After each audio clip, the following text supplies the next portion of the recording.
Hello everybody and welcome. In this video I'm going to show you how to find your earbuds XIAOMI OpenWear using application.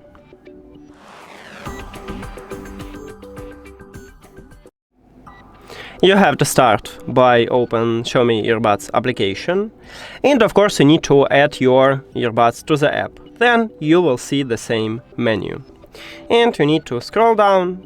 Right here we have Find Earphones, tap at this line, and now you can play a sound for the left or right earbuds, or if you want to for the both, you need to tap at the both.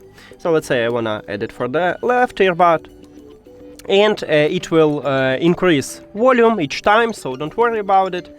Now, if I want to also play it for the right earbud, I click on it, but as you can see, I just swapped to the right earbud, so I cannot enable by a left and right earbud. I need to tap at the both, and now it plays play a sound on both of these earbuds. When you found it, just press at this button again, and that's it.